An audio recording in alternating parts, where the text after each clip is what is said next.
I'm always going to be in pain. I'm always going to be this crippled person.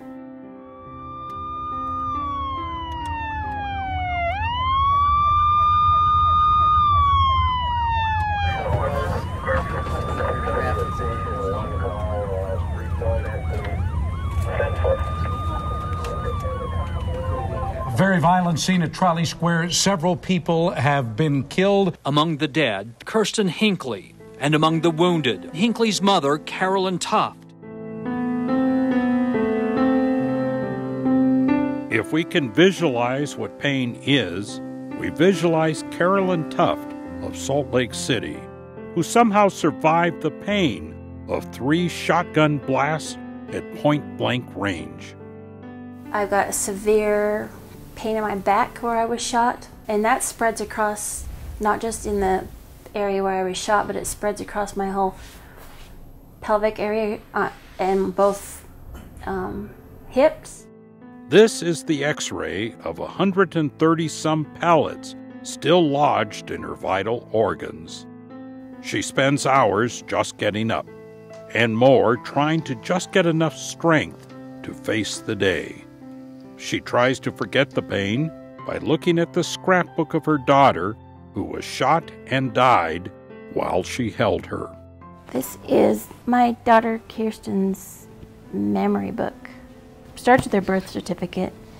Actually ends, the last page is her death certificate, which is awful because it says manner of death, homicide.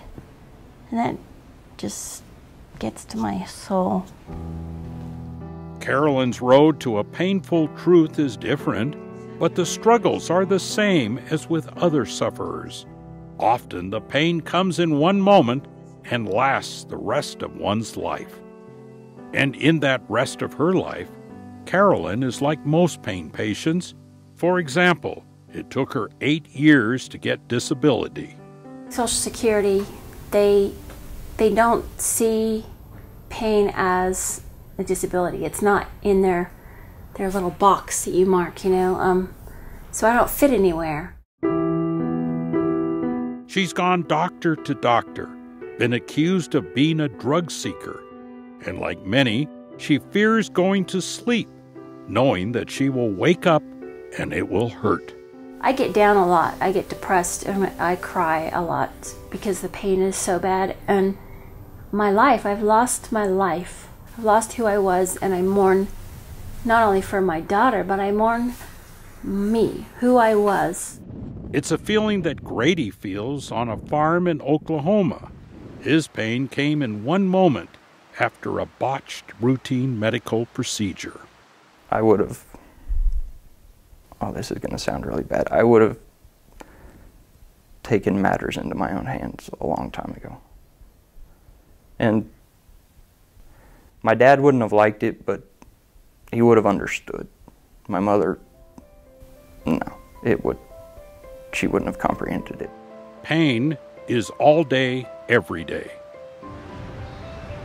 In Florida, MBA CPA Chrystal Weaver woke up one day with a pain that has now lasted decades. She'd give everything just for one day to be like other moms and play ball with her son. And not being able to be there for his baseball games, I'm sorry, and do the things that he wants me to do with him, that's extremely painful. I'm just, okay, so you got a lot of pain in there. Yeah, it's tender. Pain affects more Americans than any other health issue, and people won't listen. Even many doctors will not listen. The ones who didn't believe me or simply told me go home and deal with it, it's soul-crushing. And if providers do listen, it seems that it's only to hear that patients want drugs, powerful drugs, in pharmacies that will not fill legitimate prescriptions. I had a pharmacist just flat out tell me, no, I won't fill your prescription, and I won't do it until a certain date, even though my insurance said it was okay, my doctor said it was okay. My doctor's been in arguments with pharmacies. I've had to change pharmacies several times.